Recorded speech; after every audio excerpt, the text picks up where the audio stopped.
So as folks are trickling in, just wanted to welcome everybody to Future of Nightlife and Hospitality Industry, what it looks like. This is part of the Owner to Owners program and Employee Ownership NYC initiative. My name is Antung Wing. I'm with Owner to Owners, and I'm here to welcome our great panel today.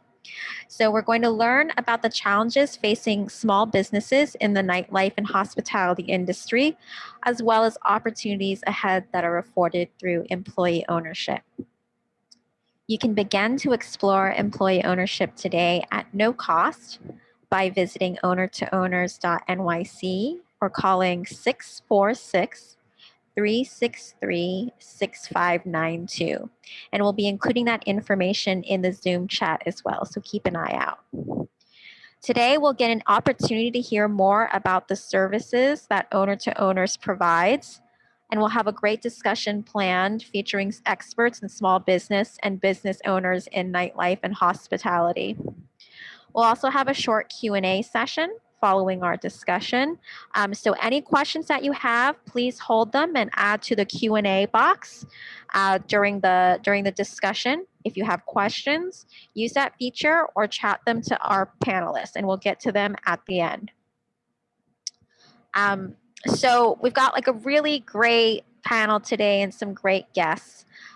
First is Kelly Lobianco, who is the strategic advisor and former Chief Program Officer of the HOPE program.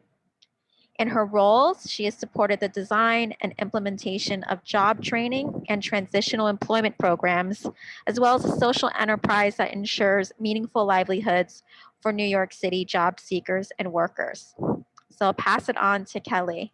Welcome. Thank you so much. Hi, everyone. My name is Kelly Lobianco for the HOPE program. HOPE is a workforce development organization in downtown Brooklyn, Hunts Point, and now online, like everyone else, that empowers New Yorkers to build sustainable futures through jobs, comprehensive training, career advancement, and lifelong support.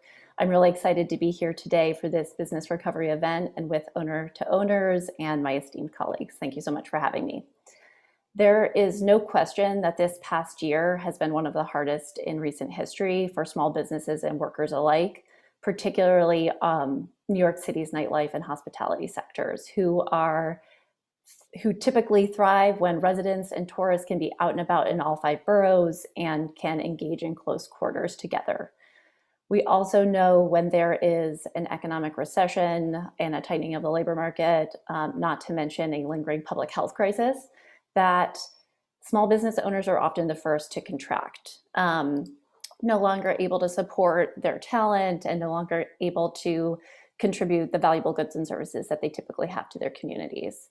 In New York City, according to a Mayor's Office of Workforce Development report that recently came out, there are 220,000 small businesses in New York, and 98% of them have less than 100 employees, and 89% of them have less than 20 staff. Moreover, half of the private sector workforce is with small businesses. That means that when small businesses falter, so do our workers. Over the course of the last year, we have seen 600,000 jobs lost. We've seen thousands of businesses temporarily or permanently shutter. This disproportionately impacts low-income workers, communities of color, and young adults. We saw this at HOPE too.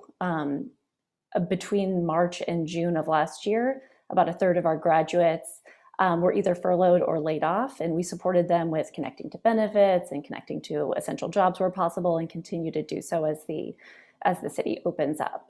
And so at HOPE, we believe that it's really, really important to offer as many resources and tools as possible for small businesses and workers. This is an imperative in our economic recovery. And not only that, it's imperative for an equitable recovery. We're really excited at HOPE to be part of innovative solutions that support small businesses and workers, and not only keeping and reopening their doors and keeping their talent on board, but upping the ante in terms of job quality. The Owner to Owners model offers that potential for the right business owners. This is one of those innovative solutions that we're excited about. It offers new ways to raise capital, to keep and attract talent, to improve ownership, security, and well-being for the whole team. And with that, I will let the experts do the talking. Thank you for having me. I'm very excited to introduce Ariel Pallet, Senior Executive Director of the Office on Nightlife. Quickly, Ariel is the first person to hold this role in New York City. She's a lifelong New Yorker and nightlife professional. And in her current role, she supports small business owners, workers, artists, and New Yorkers that make up the city's diverse nightlife culture. Welcome. And now pass it over to Ariel. Thank you so very much for having me here today. I really appreciate this opportunity, not only to learn more, but to share what we've learned with our really struggling hospitality industry today. I want to thank Deputy Mayor Thompson, the Employee Ownership NYC Initiative, and Owner to Owners for the invitation.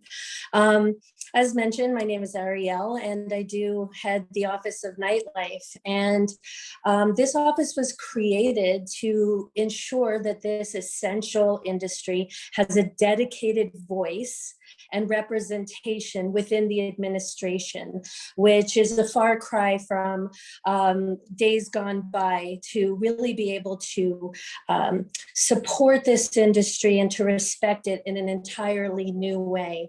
And I think an initiative and model like this is a step in perhaps doing that as well. Before the pandemic, this office was really dedicated to making sure we were supporting nightlife businesses, helping to elevate the nightlife culture, promote safety, harm reduction, and equity, as well as improve quality of life. And while those are all still our priorities, the pandemic really did obviously shift our energy into crisis management mode, and to ensure that this industry not only survives this, but comes out stronger than ever before. What we're learning and hearing from the industry is that this is still a very dark time, even though we are so grateful to see the light coming and the reopening and return to sociability. There is going to be a struggle coming back.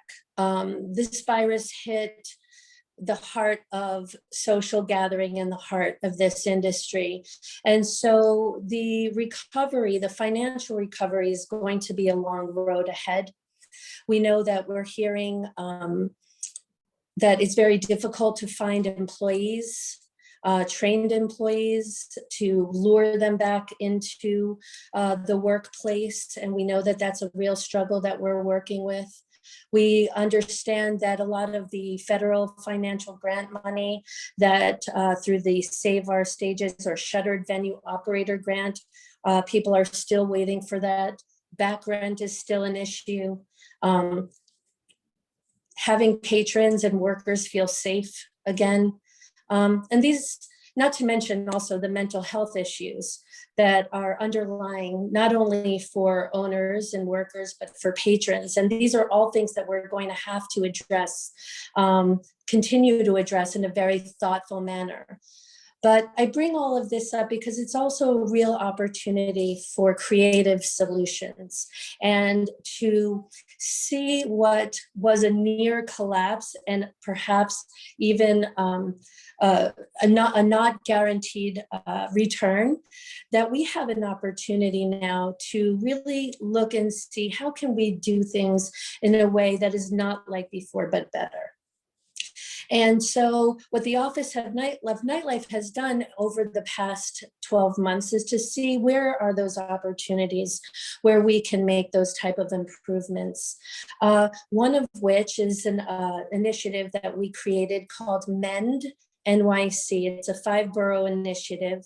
It stands for Mediating Establishment Neighborhood Disputes. Everyone in the hospitality industry knows that many much of their enforcement is complaint driven.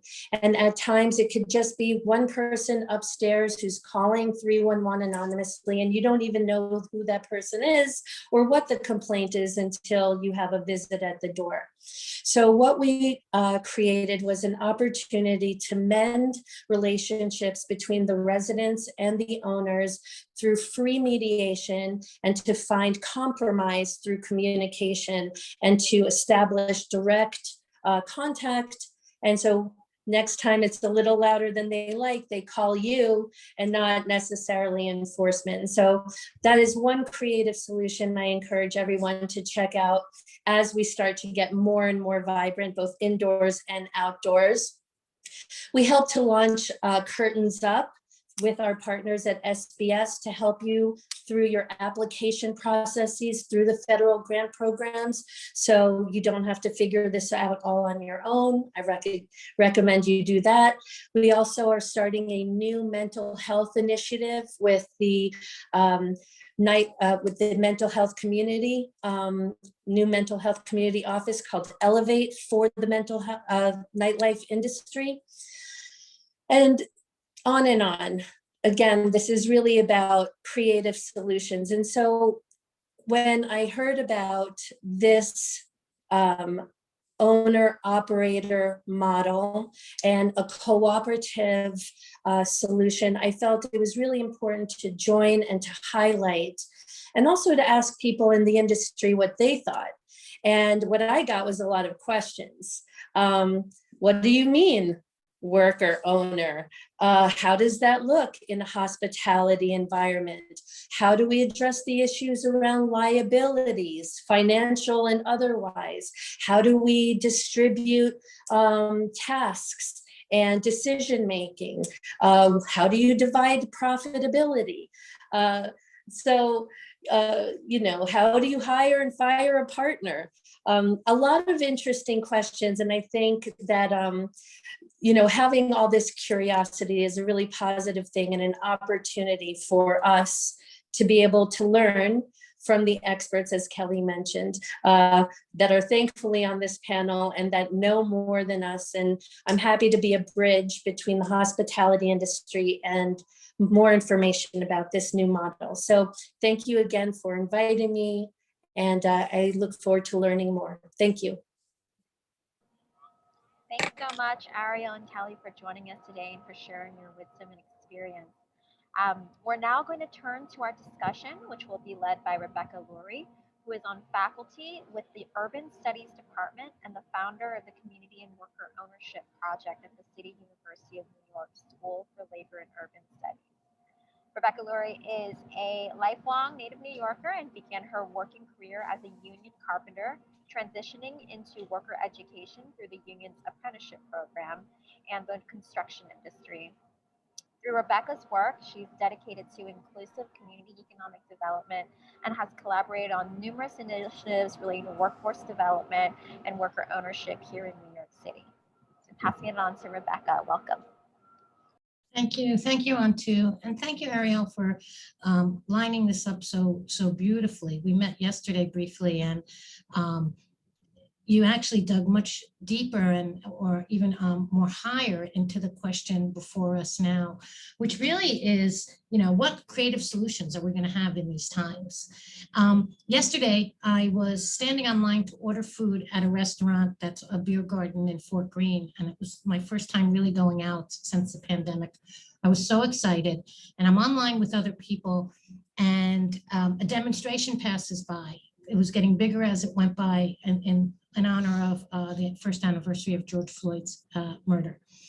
And I was not the only one. Along with people working at the restaurant, we were shouting with Black Lives Matter. And it was this real sense of, we're in this community together. We are suffering, some more than others, but there's a lot of hardship before us, and here we are. And it felt incongruous to not be in the demonstration, but to shout from the sidelines.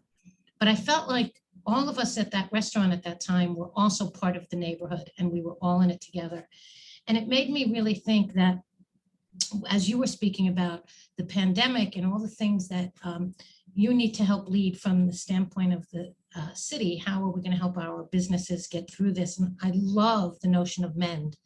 I want to just move into that real quickly, because like George Floyd and Black Lives and anyone who suffers the trauma of this, injustice that is intergenerational in our country, we all need to do some mending.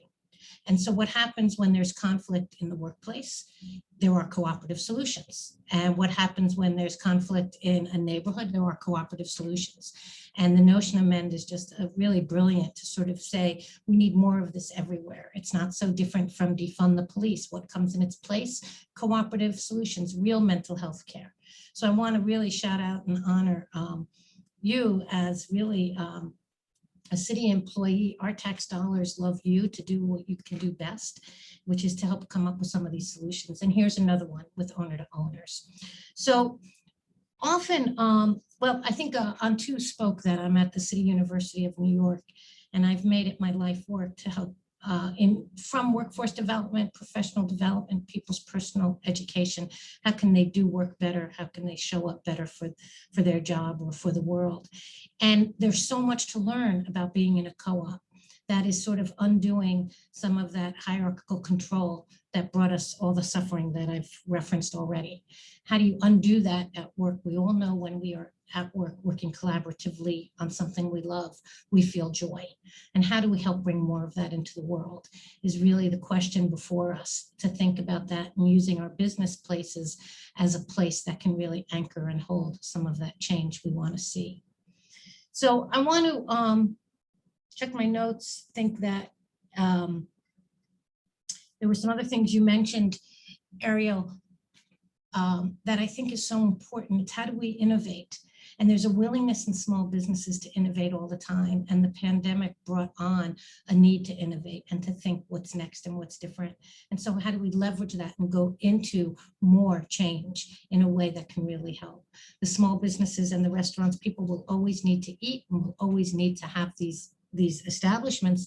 How do we have them in a way that really strengthens our community wealth and each other's livelihood? Underlying the word lively, right? How do we really make it an experience that we can enjoy? So there's looking at, you spoke, Ariel, about the whole team, ownership, security, and it takes the whole team. These are all elements and principles of cooperativeness. And shameless plug, we're teaching it at the college now, where we have a program called, it's a certificate program called Workplace Democracy and Community Ownership.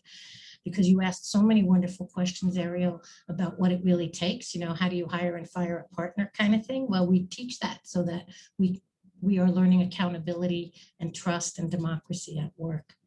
All that to line it up and to say we have a wonderful panel right now coming up, and I wanted to really make sure that I'm lining it up just right.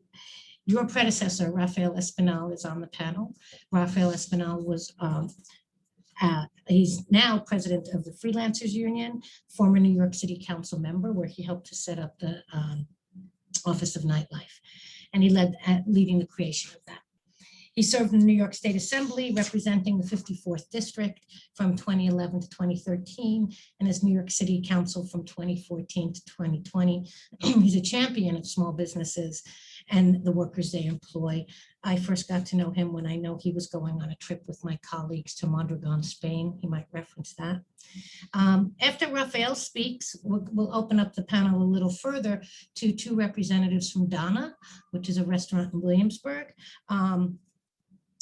And where are my notes? Because I have Leif Huckman, who is the founder and owner of the restaurant, and who is going to speak next, along with, I'm going crazy here. I'm so sorry. What's our dear friend here, Lauren Ruiz, who's a worker owner, will be, as they convert their restaurant into a worker-owned establishment, which is a very exciting process that we'll hear more about. So without further ado, I'm going to ask Rafael to speak first, pitch it to Leif and then Lauren, and facilitate a conversation for about 20 or 25 minutes. Thanks. Thank you, Rebecca. Thank you all for having me here. And before I say anything else, I just want to say I'm really proud of the work that Ariel and the Office of Nightlife has been doing over the past few years. When she came on, it's a new model, especially for the entire country. We're the first city in the country that has this office the way it has been implemented here.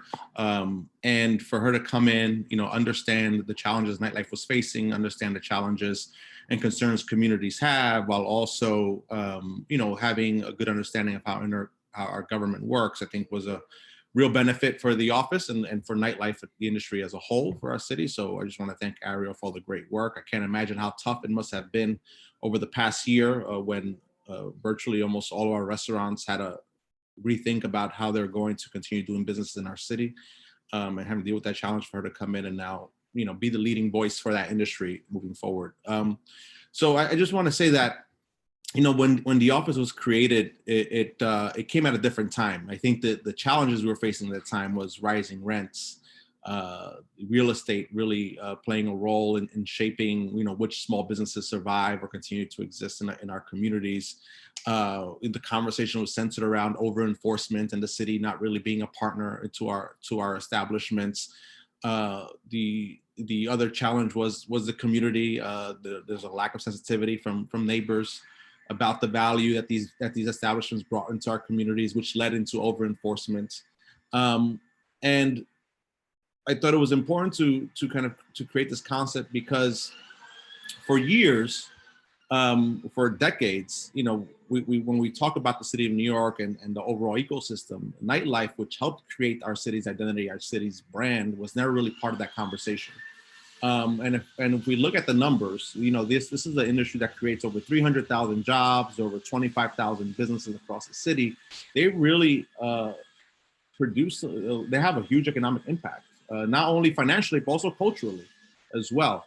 And it's really what attracts a lot of, I would say, creatives who want to move into our city because of the vibrancy of our spaces and the opportunities that exist here. So I always felt that, there had to be a time in which government brings it into the overall equation. When we talk about housing, when we talk about infrastructure, roads, nightlife has to be part of that conversation in order to ensure that the city of New York continues to succeed. So, I would say, of course, as we all know, that the pandemic has created a whole different challenge. A lot of employees have lost their jobs because of the fact that businesses had to operate at one point at zero capacity. Now, then it became half capacity. Now, of course, we're finally opening up. So a lot of folks were out of work. A lot of businesses had to close completely because they couldn't make the economics work in this time.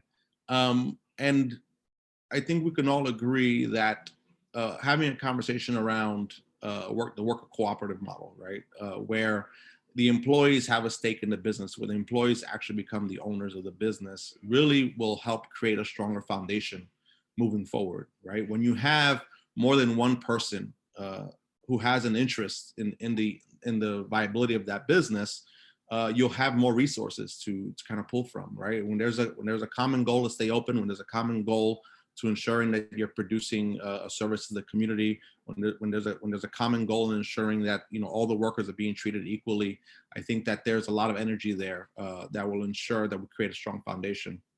Of course, there's a lot of things we need to talk about. I think real estate will continue being that question in the background, something that's a little tougher to control, but we can control what the business model of a business looks like moving forward. And we can also control or have an impact on the laws that come out of City Hall as well. So I think there's a lot to unpack there, and I'm really hopeful and really excited about what the future of hospitality can look like if we start moving towards this model.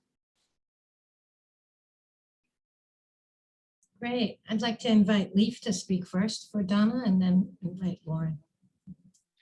Thank you so much, Rebecca. We truly appreciate being invited into this conversation. And I have to take a moment to thank Raphael for your work in creating the Office of Nightlife, and Ariel for your stewardship of that role and for representing our interests from the perspective of somebody who's been an owner-operator. It's truly valuable to us. And one example that comes to mind is Outsmart, which was a service that we used to train our team in regards to gender bias and sexual harassment in the workplace that we found incredibly valuable. So thank you very much.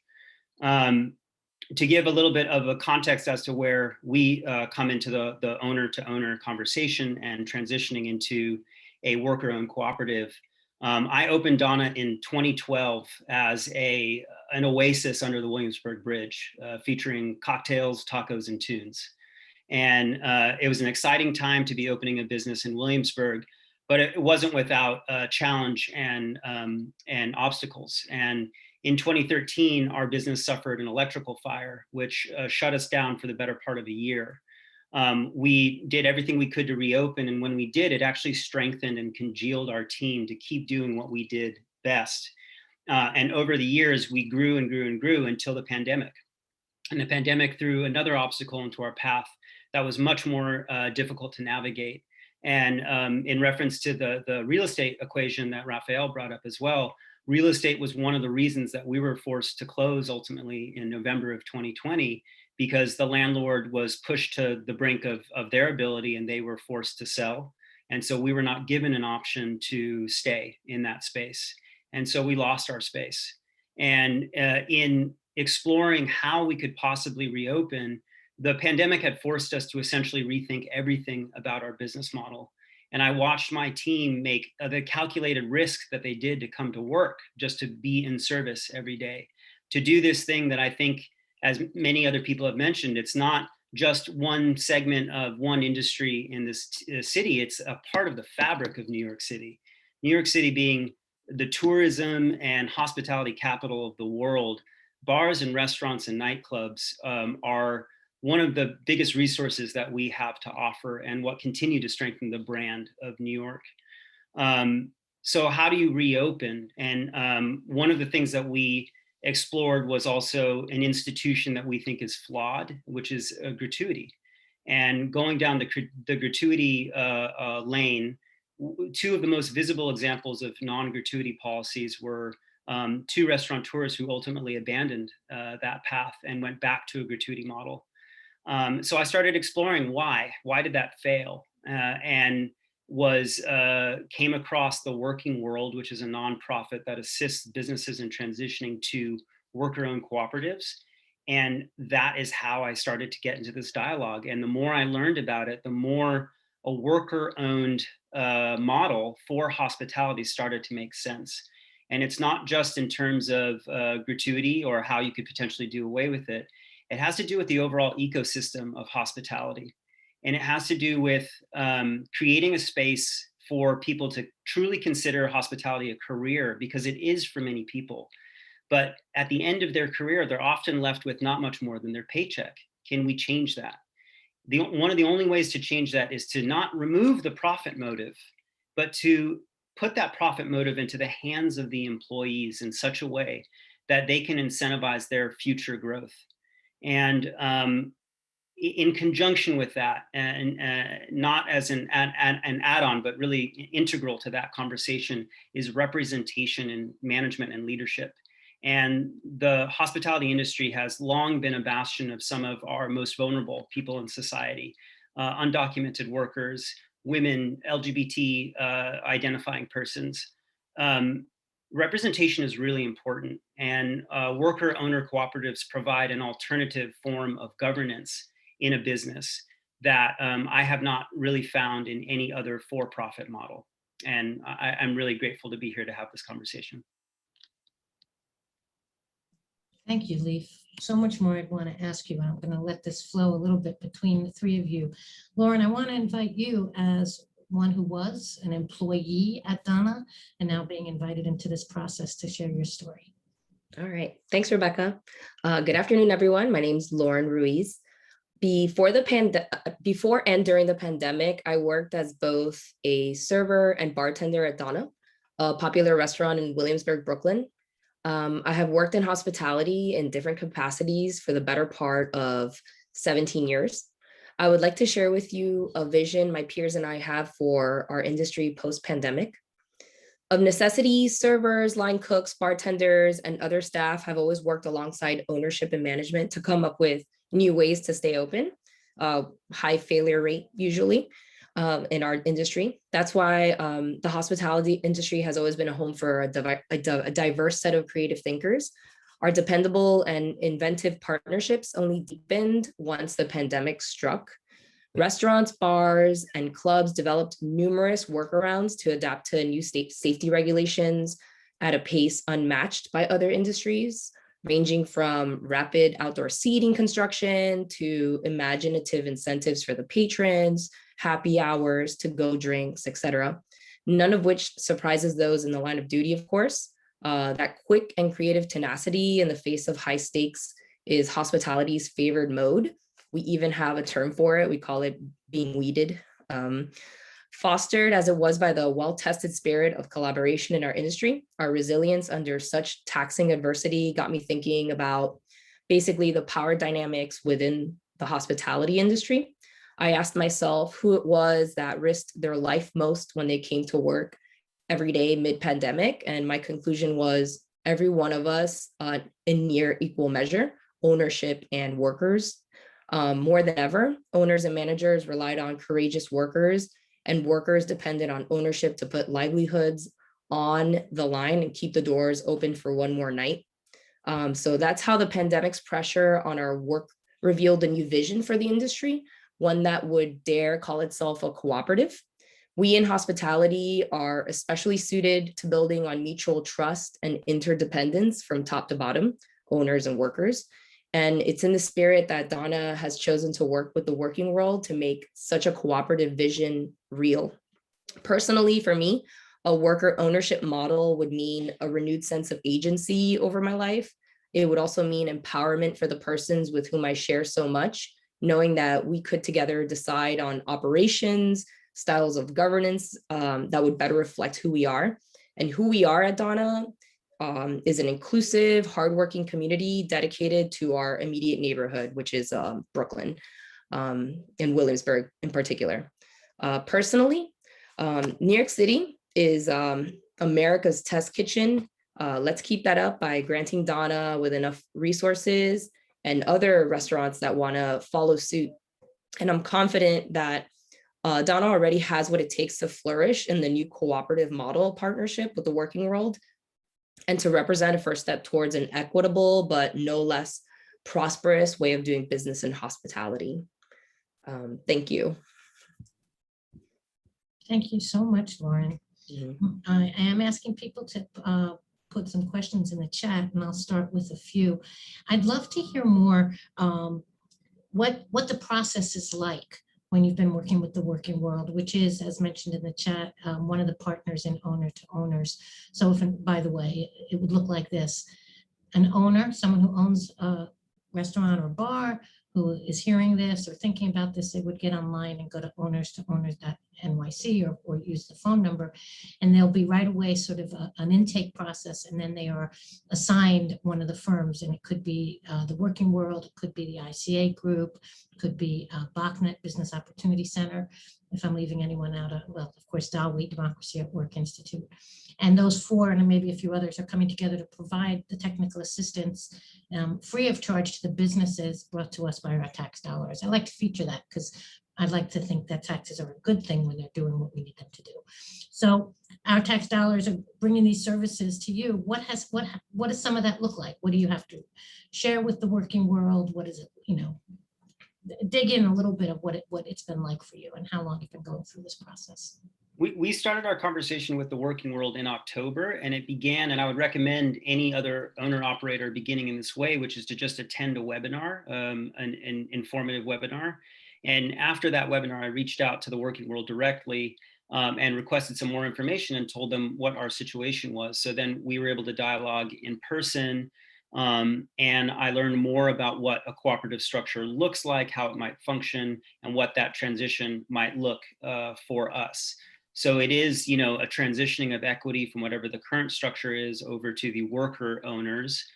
There are other obstacles that need to be addressed, but are not by any means prohibitive. Like if you have a liquor license, that's something that you need to address and work through, and there are ways of doing that.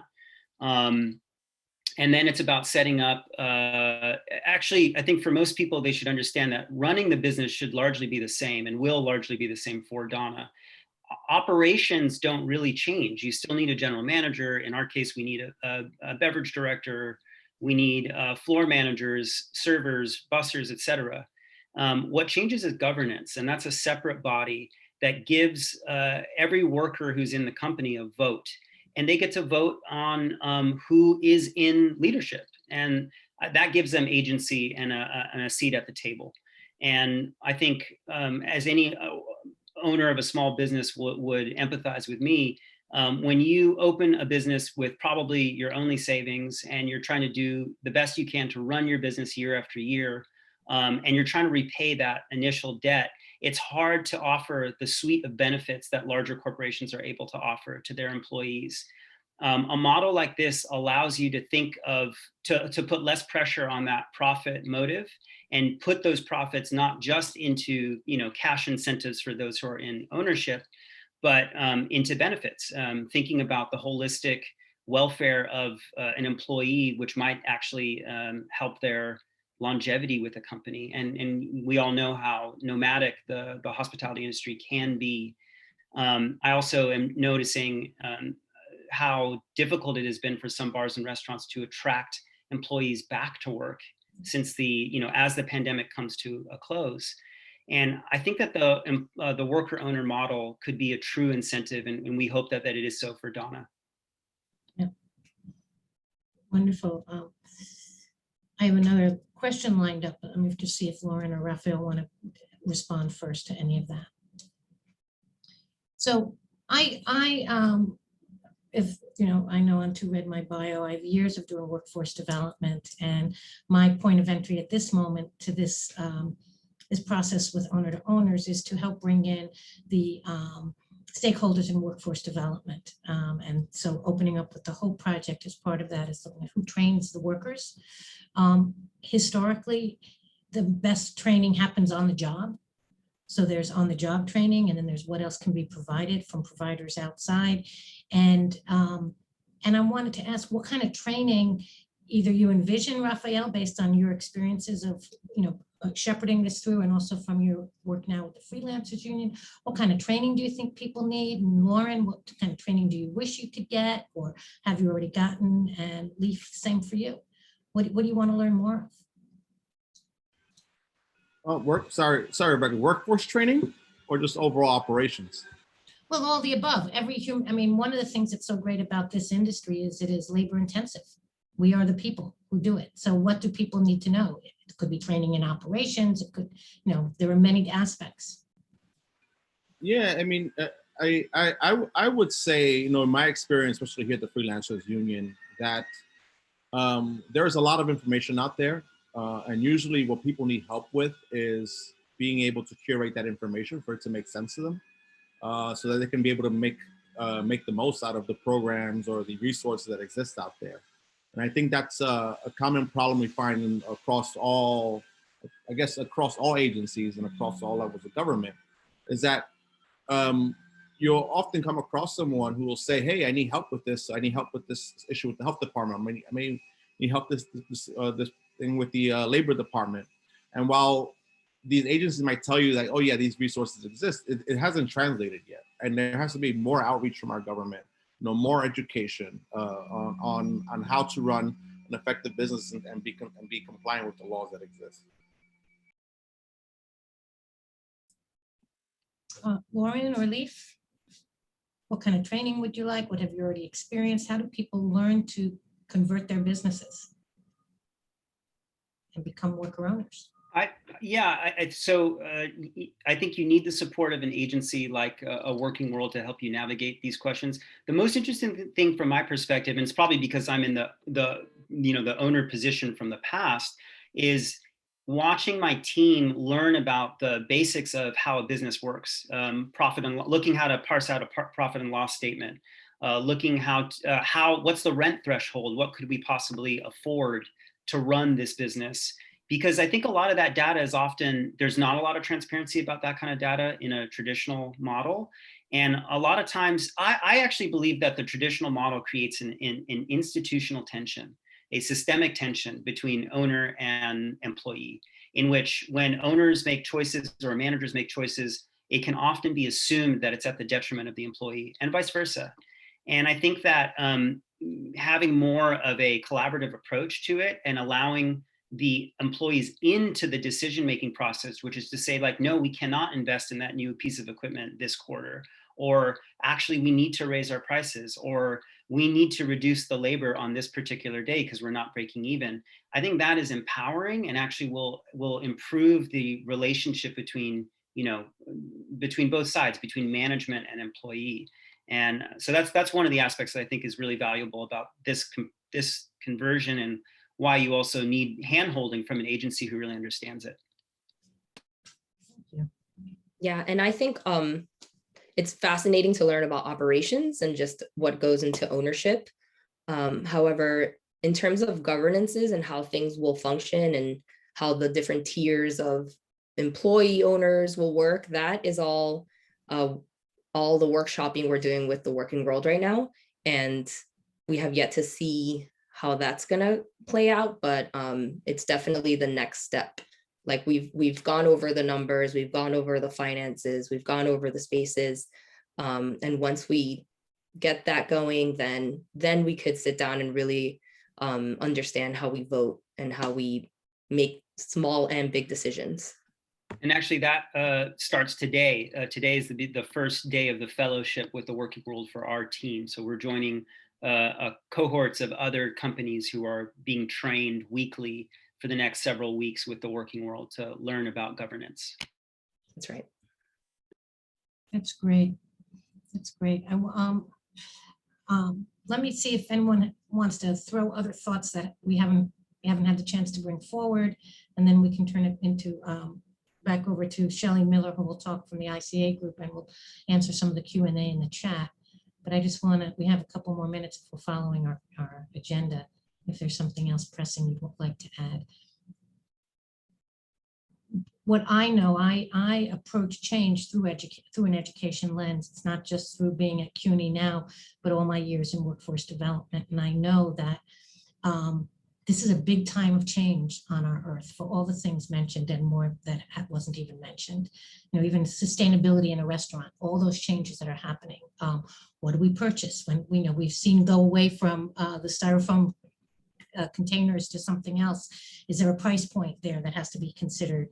I've always wished when I order food out that I get asked, do you want the plastic utensils? Because I probably have enough plastic utensils in my drawer for another country. You know, it's like, don't they realize that the companies that they don't have to spend money on this? If they ask that simple question. And I think that's the wit that starts to come forward, as you mentioned it, Lauren, when you get to be engaged and looking at the price points of things, you might see some efficiencies that can really be done very easily, just because you had the idea and somebody's listening for it, which you had mentioned also when we spoke yesterday, Leaf. It's like all these ideas you might not think about because you're not in that position that can be done more efficiently.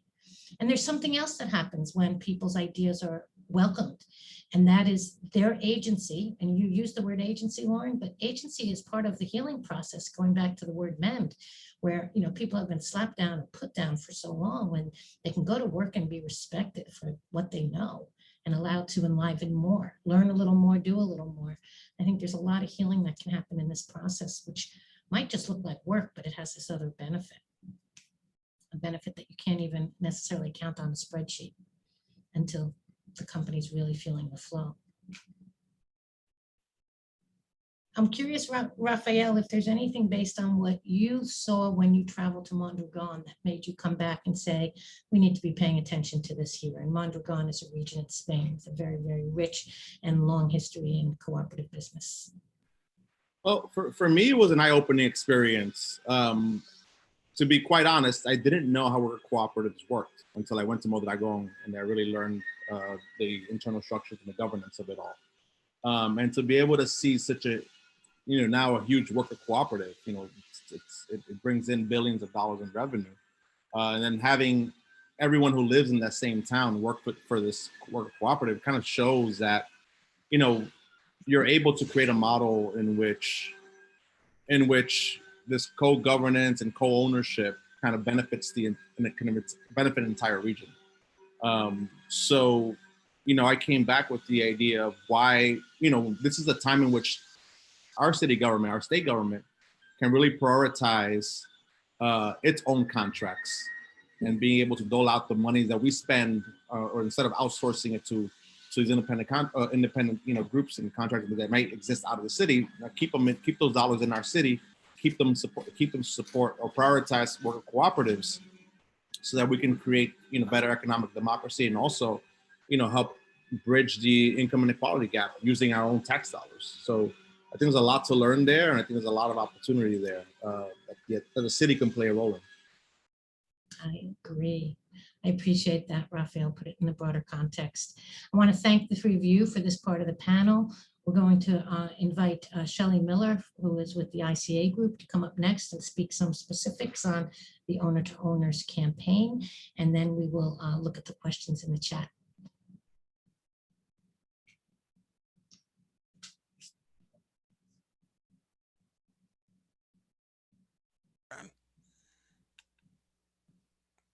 Okay. All right. Thank you very much for that, Rebecca. And I think my camera and mic are working now. So that was a great presentation. And now, if you have any questions for our speakers or the O2O team, please be sure to put them in the chat for the Q&A session. I already see there's been a couple of good questions put in there. Really impressed with all of you speakers, very inspiring. The whole way that you put things in context, and Lauren, hearing about your experience, and Raphael, all of you, and of course, Rebecca always does a great job in leading these conversations. So all of the support that Donna's received, as you've heard it was received from the working world. And it is the same kind of support that Owner to Owners will connect any of you with. The working world is just one of 4 organizations within Owners to Owners that provides expert technical assistance and guidance to business owners as they explore a transition to employee ownership. We've just heard firsthand how employee ownership supports business stabilization, improves efficiency, and rewards employees for their contribution to the business's success. And actually, we heard a lot of other things as well, how you may be able to use it to recruit and retain great talent, and to inspire your workers to contribute some ideas that they might otherwise hold back on. That can help the business to grow and thrive. So transitioning to employee ownership provides you, the business owner, of course, with a fair market price for the business you've built. Along with that value, you'll also benefit from some significant tax breaks. And it also preserves jobs and improves business operations, as we've already touched on. So it also helps your community. Next slide. Owners to Owners is an employee ownership NYC initiative, a city-funded program designed to ensure you, the business owner, employees, and the community continues to benefit from the incredible businesses you've built. We provide a complete range of services to businesses, or business owners, I should say, and employees. And this is at no cost to you. Owner to Owners will help you determine if employee ownership is the right fit for your future and the future of your business. If not, we'll connect you with appropriate city services. If it is, the services we provide include initial consultations and eligibility assessments, business valuations, access to capital to execute the sale, guidance through the sales process, and training and education for founders, managers, and staff to support a successful ownership transition. Next slide. Find out if employee ownership is right for you. Give us a call today or visit ownertoowners.nyc. That's OWNER, the numeral 2, OWNERS.nyc. All of our services are offered at no cost to business owners. And you can also call us directly at 646-363-6592 and get started.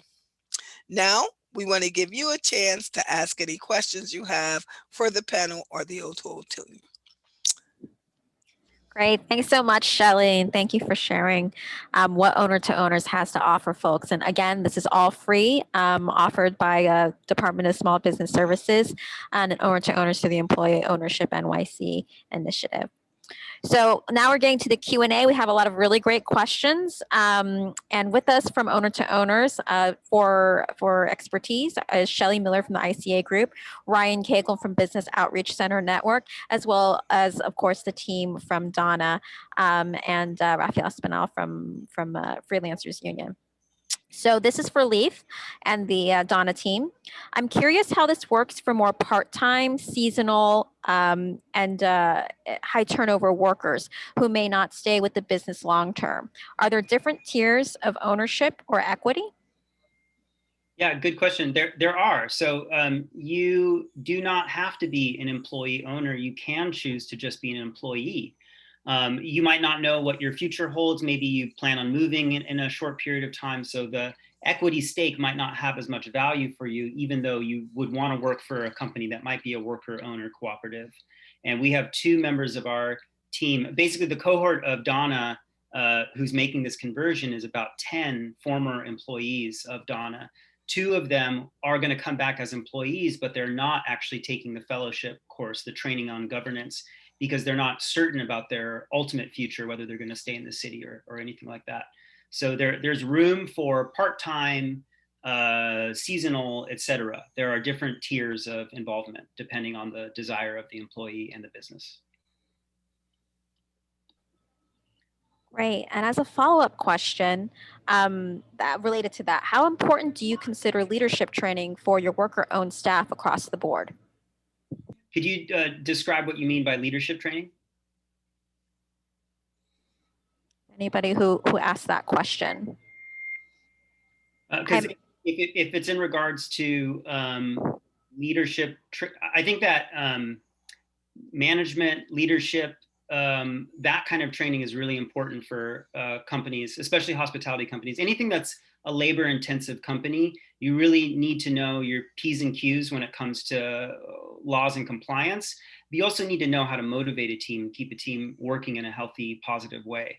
And so those things are really, really important. Whether or not that means that everybody in the company needs to go through a managerial track, I don't necessarily think so. I think that that can be more specialized. But I think that overall leadership training is incredibly important. Great, thank you. This question is more for Shelley and for Ryan, but others please do engage as well.